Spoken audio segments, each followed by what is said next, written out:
Good morning, everybody. Welcome back to another episode of the Hockey Talk with TG podcast. I'm Ty Glenn. Hopefully you guys are having a great Monday. If you're watching this on YouTube, we got a new setup of the Hockey Talk with TG podcast. We got this NHL background logo right behind me. If you are watching the Hockey Talk with TG podcast on YouTube, I just didn't like my previous setup of what I was doing, which was having my back towards the door and not recording with any background. I thought that was kind of, not as good or as impressive. So put together this NHL background logo right here just to have a brand new setup. I'm going to start doing this for my Hockey Talk with TG podcast and for the TG Hockey channel as well. So I just wanted to throw that out there because I know some of you guys, if you're watching on YouTube in case, might wonder about the new setup and stuff. Other announcements to talk about before we go ahead and get into the NHL news. Just want to remind you guys a quick schedule of what the Hockey Talk with TG podcast is going to look like for this week. Following Free Agency Day on Tuesday, and then Friday is the 4th of July. So with those events for this week, I just want to give you guys a quick update of the Hockey Talk with TG podcast schedule. So on Monday, June 30th, last day of June, by the way, I'm going to get an episode out to you guys, which is this episode. It's going to be coming out to you guys. I'm recording this on a Sunday, but it will be out to you guys on Monday, June the 30th. Also, last day of June. And we'll be talking about the NHL free agency, all the other NHL news. Wednesday, July the 2nd, will be an episode out. We'll recap everything that went down in free agency. I thought about doing a live stream of free agency day, but I don't think I'll be doing that because I wouldn't be knowing what else to talk about besides free agency or, anything like that. So I thought about doing a live stream, but I just figured probably not and just do a recap episode instead. Friday, July the 4th, will be no episode of the Hockey Talk with TG podcast because it will be the 4th of July. Hence the name Friday, July 4th, 4th of July, Independence Day. So no episode of the Hockey Talk with TG podcast for this Friday. So we'll be having the episode for 2 weeks instead of 3 weeks. Not 2 weeks, 2 days. We'll be having the episode for 2 days this week instead of 3 days this week because Friday is the 4th of July, which is going out to fireworks show. Make sure that you pray, stay safe, watch surroundings, and just pray. That's the big thing. Just pray, watch surroundings. Never know what anything bad can happen if you're going to a fireworks show or anything like that. So.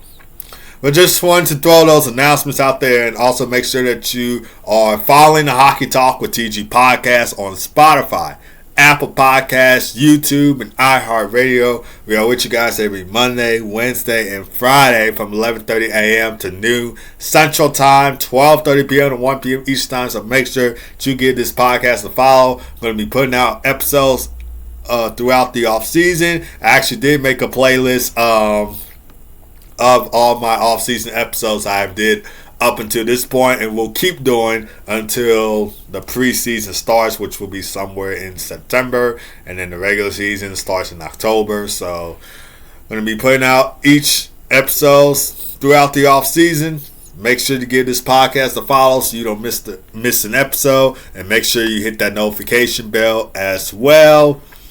But without further ado, let's go ahead and get into the NHL news for today. We'll start things off by recapping the 2025 NHL Draft. We'll just tell you guys some top moments or key parts or takeaways from this year's NHL Draft. We won't get into the whole entire draft recap. We'll just tell you guys a few key parts. So, as most of everybody predicted, Matthew Schaefer went first overall to the New York Islanders in the 2025 NHL Draft. He's an elite two-way defenseman. He's got a lot of potential in him. 22 points in 17 games, 7 goals, 5 assists for 22 points in 17 games. He's a smooth skater. He's been practicing with Mark Giordano. You guys will made known from his NHL days. He played with the Calgary Flames, the Seattle Kraken. He was most notable, recognized playing for the Calgary Flames, and he was helping out Matthew Schaefer. Matthew Schaefer it's been a tough time for Matthew Schaefer. It's been an emotional time for Matthew Schaefer following up to the NHL Draft. The most important thing is the passing of his mother from cancer. The passing of his mother from cancer. That was what was emotional leading up until this draft. And Matthew Schaefer's talked about how his mom was a big part of his life and his hockey career. And when he came up on stage, he pointed to the skies saying, "This one is for you, Mom. I'm doing this for you." And the Islanders, I don't know if you guys noticed this part or not, but the Islanders did have a cancer patched on his jersey. When Matthew Schaefer was drafted first overall, they actually had a cancer logo on his jersey, and Matthew Schaefer kissed the logo on his jersey. It was an emotional draft day for Matthew Schaefer because of the passing of his mother from cancer, and this was last year when it happened. And again, Matthew Schaefer has talked about numerous times how his mom has become a big impact of his life and his hockey career. And I was getting emotional too when we saw Matthew Schaefer up on stage. Like I almost shed a tear. I was getting a little bit emotional right there. I was truly emotional when he got up on stage and he was crying and stuff. I was getting emotional too. And I'm pretty sure everybody at the draft was getting emotional. His family and everybody there just watching him be up on stage. But great moment for Matthew Schaefer. I'm excited to see what he can bring to the New York Islanders. And again, a lot of potential in this kid. I know this kid's going to do great. His mom is proud of him for where he's at. And he's going to score his first NHL goal. He's going to become one of the best NHL defensemen to watch. So he's going to be doing great things, and this is just from day one. So we're going to be seeing a whole lot of Matthew Schaefer, and he's going to bring a lot of potential to this New York Islanders team and where they're at this point. So can't wait to be watching this kid head into the 2025-26 NHL season. Up next, we got Michael Misa, who was drafted second overall by the San Jose Sharks, and as a Blackhawks fan, I wanted the Hawks to draft Michael Misa and the Sharks to draft Anton Frundell. Obviously, that wasn't the case. Mike Greer just had to go with Michael Misa. But he was selected second overall by the San Jose Sharks. He had a great year with the Saginaw Spirit in the OHL. 134 points in 65 games played. 62 goals, 72 assists. For 134 points in 65 games played with the Saginaw Spirit in the OHL. He's a creative playmaker, a lot of potential, elite two-way center, great skater. This kid playing with Macklin Celebrini, Will Smith, Victor Eklund. Boy, oh boy, is that going to be a scary Sharks team for years to come. Especially you got Yaroslav Askarov in net. Hopefully I pronounced this name right, by the way. If I didn't, apologies for that. Yaroslav Askarov, he's going to be a great goalie in net for the San Jose Sharks. So that Sharks team, boy, oh boy, they're going to be good in the next couple of years. Up next, Anton Frundell, who was drafted third overall by my Chicago Blackhawks in the NHL Draft. I'm excited to, even though I was pulling for Michael Misa, I'm excited to watch Anton Frundell and Connor Bedard. He's going to be a great line mate alongside Connor Bedard. And as I talked about on the Hockey Talk with TG podcast before, mostly because I'm a Blackhawks fan, the Blackhawks have not found their first line in something that struggled through the 2024-25 season. When Luke Richardson was coaching and when Anders Sorensen was coaching, they couldn't find their first line. They couldn't find who was going to be with Connor Bedard, but I think they solved the solution in drafting Anton Frundell, and boy, oh boy, is this going to be a great player for the Chicago Blackhawks. That Connor Bedard, Anton Frundell connection is going to click so many times. Anton Fundell, he's a strong two-way center, known for his defensive reliability, face-off prowess, strong skater as well. He's an effective penalty killer, and his shot and his one-timer, boy oh boy, is that going to be scary to watch. He's got 25 points in 29 games played in the SHL this year, 11 goals, 14 assists with 25 points in 29 games played. I'm excited to watch Anton Fundell for this upcoming season. He's going to be a great player for the Chicago Blackhawks, and I feel like with Anton Fundell being drafted, Blackhawks should go with this line: Frank Nazar, Connor Bedard, and Anton Fundell. I was thinking of switching Bedard to the wing, but I don't know. I think Anton Fundell will play great at wing, having Bedard play at center, mostly because I'm used to seeing Bedard playing at center. I think that's why I went with that. But this Blackhawks team is also going to be scary in the next coming years. And I like the Blackhawks overall draft picks as well, besides drafting Anton Fundell. They get another big center.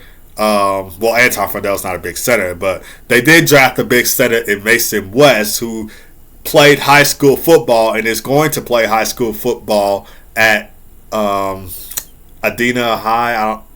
I think that's the name of the high school that he's playing high school football at. But he's going to be playing high school football in the fall. And then after that ends, he's fully committed to hockey. He's going to be playing with the Fargo Force in the USHL, United States Hockey League. And then he's going to be playing at Michigan State for the start of the 2026-27 season. So just this one more season of football for Mason West, and then is fully focused on hockey for him. So I like the Blackhawks players that they drafted. I think that was a really good draft from Kyle Davidson, especially drafting Mason West and Anton Fundell. But we'll just have to see how everything goes from here.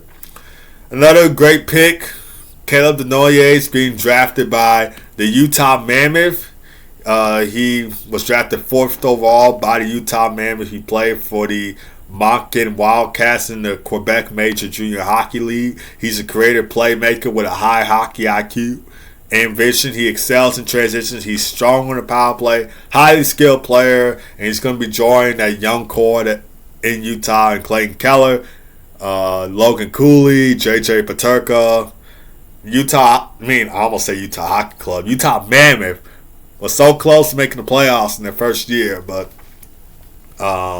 they missed out. I think they finished 5th or 6th in the division, if I'm not mistaken.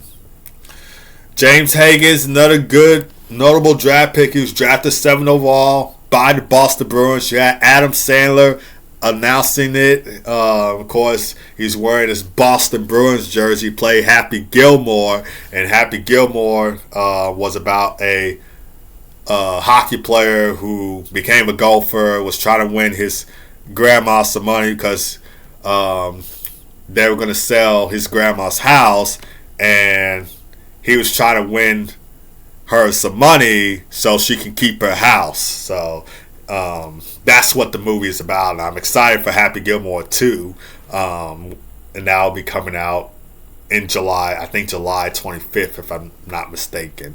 So yeah, but it's a good Adam Sandler movie, by the way. One of my favorite Adam Sandler movies. But yeah, you had him announcing that James Hagens getting drafted by the Boston Bruins. James Hagens played college hockey with the Boston Eagles in the NCAA. 37 points in 37 games played this season. 11 goals, 26 assists. For 37 points in 37 games, he was on the same line as Gabriel Perreault and Ryan Leonard during his time at BC. And James Hagens, I thought he was going to be a top 5 draft pick, to be honest. The only reason why I thought that was because of his high hockey IQ, his elite skill. He's an elite skater, dynamic playmaker, reads the ice very well. So I thought he would have been in the top 5, but at least he's in the top 10 right there. And he's going to be playing for the Boston Bruins. So going from a BC Eagle to a Boston Bruins. So he's found his home in Boston really well. I would have loved to see him. I think a lot of people would have loved to see him get drafted by his hometown New York Islanders because he's from Long Island, New York. He grew up an Islanders fan, but it also makes sense that he's getting drafted by the Boston Bruins as well, considering he played his college hockey with Boston College with the BC Eagles. So that also makes sense as well. So I'm happy to see, if it wasn't the Islanders, I would have loved for it to be the Bruins, and it was the Bruins. Now it's time to talk about the winners and losers of the 2025 NHL Draft. We'll start with a winner, Matthew Schaefer, a tribute to his mom. I talked about, and he's talked about before, how his mom has became an impact of his life. An impact of his life. An impact of his life, and how he's doing everything in his will and power to make her proud, and he's doing just that, and he's going to make her even proud come the NHL. When he makes his NHL debut, his mom is going to be looking down on him, looking down on her proud son, everything that he's accomplished up until this point. That is a winner right there. So that's my number one winner moment of the NHL Draft. Matthew Schaefer, even though it was an emotional draft, everybody was emotional. I was emotional watching him go up on stage and having tears in his eyes, crying. But everybody was emotional. I was emotional for that. And I think it was just a great tribute, pointing up to his mom up in the heavens, up in heaven, and looking down on her proud son and everything that he's accomplished up until this point. That was a touching tribute. And like I said, everybody was feeling emotional. And best of luck to Matthew Schaefer in the NHL. He's going to do really, really good. Going to be a Calder Trophy finalist for sure. I can see it, and he has a lot of potential in him. The loser for this decentralized draft. This NHL draft was decentralized, and it was awful. This draft format, the way that it was set up, it was awful. Like, you didn't have the scouts, you didn't have the little board thing where the general manager and the other people be at when they be drafting them. It wasn't normal. It was more like decentralized. The general managers and the rest of the people were at home. The prospects and their parents and families showed up to the NHL draft. This was more like a Zoomish type of NHL draft or Microsoft Teams type of NHL draft. Like the format that this was set up, it was not good at all. Like, hopefully they don't do this again. Another winner moment at the NHL Draft, Meredith Gaudreau announcing the Blue Jackets' 14th overall pick. So this was an emotional year for the Blue Jackets following the tragic passing of Johnny Gaudreau and Matthew Gaudreau. And having Meredith Gaudreau announcing that pick, another emotional moment at the draft. I was getting emotional right there where Meredith Gaudreau was announcing the pick. And it was just another great tribute from the Blue Jackets, having Meredith Gaudreau announcing the 14th overall pick, which they drafted Jackson Smith from the Tri-City Americans. Another emotional moment at the NHL Draft besides the Matthew Schaefer tribute to his mom. That was another emotional moment. That's another winner right there. And my condolences still with the Gaudreau family.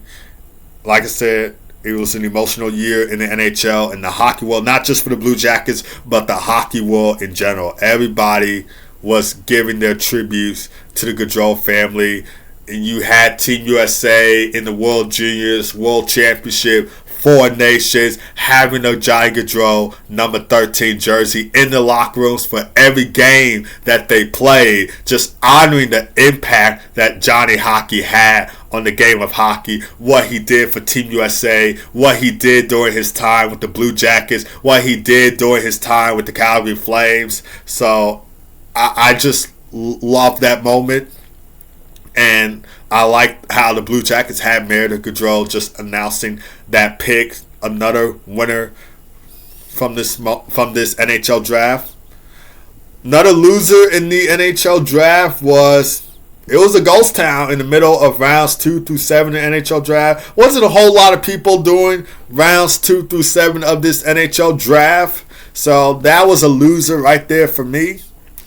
Another winner was Roger McQueen going to Disneyland. So, of course, the Ducks drafted Roger McQueen at 10th overall. The pick was announced by Mighty Ducks stars Joshua Jackson, a.k.a. Charlie Conway, and Margaret Maru, who played Connie in the movie Mighty Ducks. So it was announced by Charlie and Connie, and they drafted Roger McQueen. And right after that, Roger McQueen went to Disneyland, had himself a heck of a time there. So that's the winner right there. Loser, Hurricanes trading their first round pick 29 to the Chicago Blackhawks, where the Blackhawks drafted Mason West.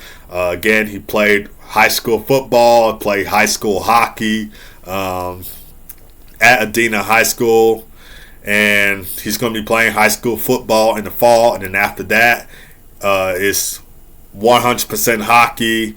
He will play for the Fargo Force of the USHL, and then he's going to be going to Michigan State in the 2026-27 season. So that was a loser right there for the Hurricanes.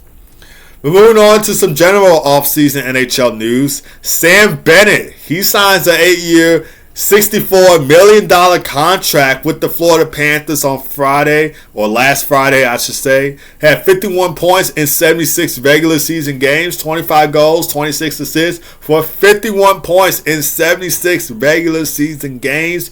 He was the Conn Smythe Trophy winner this year in the playoffs. He led the playoffs with 15 goals. He had 22 points in the playoffs. He set a playoff record with 13 road goals in the postseason. He's a 2-time Stanley Cup champion. So he's going to be with Florida for the next 8 years, and that's going to be something special because he was a key part for Florida's Stanley Cup championship run. And I know a lot of Panthers fans are happy to see that he re-signed with Florida. I knew he was going to be staying with Florida. I did predict that Sam Bennett was going to re-sign with Florida because I think he even said at the parade, at the Stanley Cup Championship parade, or he might have said this somewhere, that he wasn't going anywhere. He wasn't planning on leaving anywhere. He wanted to stay with Florida. This was his home, and he's hoping to bring another Stanley Cup back to the Sunshine State with the Florida Panthers. Another offseason move, John Tavares, he signs a 4-year, $17.52 million contract deal with the Maple Leafs on Friday. He would have been a UFA tomorrow on July the 1st, but the Maple Leafs re-signed him to a 4-year deal. The hometown kid is staying in Toronto, and he has 74 points in 75 games played for the Leafs this season, 38 goals, 36 assists for 74 points in 75 games played for the Leafs. And he has 7 points in 13 Stanley Cup playoff games. 7 points in 13 Stanley Cup playoff games. 5 goals, 2 assists for 7 points in 13 Stanley Cup playoff games. And this is the second time in his NHL career that he scored 38 goals this season. 38 goals in the season in his NHL career. But that wasn't the only signing that the Maple Leafs did. They signed Matthew Knies to a 6-year, $46.5 million contract extension with a cap hit of 7.75 AAV with the Maple Leafs on Sunday. He was going to be an RFA, but the Maple Leafs lock him up for 6 years. And Matthew Knies is coming off of a breakout season campaign with 58 points in 78 games played with the Maple Leafs during the 2024-25 season. 29 goals, 29 assists for 58 points in 78 games played with the Maple Leafs in the 2024-25 season. He averaged 18 minutes and 31 seconds of ice time, and he had top line minutes with Austin Matthews and Mitch Marner. He had a lot of power play minutes, and he played a great role in the penalty kill as well. He became the only Leafs player to record both 29 goals and 180 hits in a season, highlighting his powerful style. So the Leafs are still trying for the same tactics here, but no matter what they do, they're not going to win a Stanley Cup anytime soon. They haven't won a Stanley Cup since 1967, and it's probably going to continue to remain that way for the Leafs. But Mitch Marner is certainly not coming back to the Leafs. I don't see him coming back to the Leafs, and I think everybody else doesn't see him coming back to the Leafs. So it's good that they brought in that they re-signed John Tavares and Matthew Nyes, but still would have been cool to see Mitch Martin team. But I think he's not coming back. He's definitely not coming back to Toronto. I could see him play for the Golden Knights or Hurricanes next season. We'll just have to see how. Now we'll go on free agency day. But let's get to a trade now, as John Gibson, this was during the NHL Draft, by the way, during rounds 2 through 7 of the NHL Draft. And John Gibson was traded to the Red Wings by the Ducks on Saturday during the NHL Draft. And in return, the Ducks received goaltender Peter Mrazek, a 2027 second-round pick, and a 2026 fourth-round pick. And in the 2024-25 season, John Gibson had a 11-11-2 record with a 2.77 goals against average and a .912 save percentage in 29 games. 28 of those games he started. And John Gibson had 2 years remaining on his 8-year contract. 8 years, $6.4 million contract deal. He signed with the Ducks on August 4th of 2018. And John Gibson, up until this point, played all 12 NHL seasons with the Anaheim Ducks. And he had a record of 204, 217, and 63 with a 2.89 goals against average and a .910 save percentage and 24 shutouts in 506 regular season games. 494 of those games he has started, and he ranks as Anaheim's all-time leader in games played with 506, saves with 14,034, and starts with 494. His playoff record, he's 11-13 in the playoffs with a 2.80 goals against average and a .912 save percentage and 1 shutout in 26 playoff games. And he won the William and Jennings Trophy in 2016. He is a 3-time NHL All-Star. He went to the All-Star game in 2016, 2019, and 2022. It's going to be weird seeing John Gibson in the Red Wings jersey. It's going to be weird seeing Peter Mrazek in a Ducks jersey, considering John Gibson has been a Duck for, it feels like, almost forever before he got traded, obviously, that he's been a Duck. Some people thought he was going to remain a Duck for life, like he was going to play his entire NHL career with the Anaheim Ducks, but others thought he was going to be traded. He was. We didn't expect him to be traded to the Detroit Red Wings, though. That kind of was almost a curveball right there, as you ask me. And Peter Mrazek, he started off his NHL career with the Red Wings. He returned to the Red Wings in that Blackhawks trade with Joe Veleno. Man, we thought he was going to be playing for the Red Wings during his next few years in the NHL. And he gets traded to the Anaheim Ducks. And Detroit General Manager Steve Yzerman, Stevie Y, stated that John Gibson, quote-unquote, upgrades our team net, emphasizing his proven starter capabilities. But taking a look at Peter Mrazek's side, Peter Mrazek was 12-21-2 with a 3.35 goals against average and a .891 save percentage in 38 games played with the Red Wings and Blackhawks this season. He started all 38 games. And Ducks general manager Pat Verbeek noted that John Gibson wanted a new opportunity and that this trade gives Anaheim more cap space and roster flexibility, especially with the emerging dominance of Lucas Dostal. Well, I probably shouldn't have said dominance. But anyway, Peter Mrazek is going to be probably the back. I would probably say that he might be the backup goalie for Anaheim for next season. Have Lucas Dostal being the starter.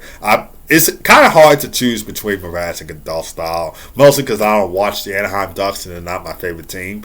But I can probably imagine Lucas Dostal being the starter for Anaheim and Peter Mrazek being the backup goalie for the Ducks. But let me know how you guys think. Do you think Lucas Dostal will be the starting goalie?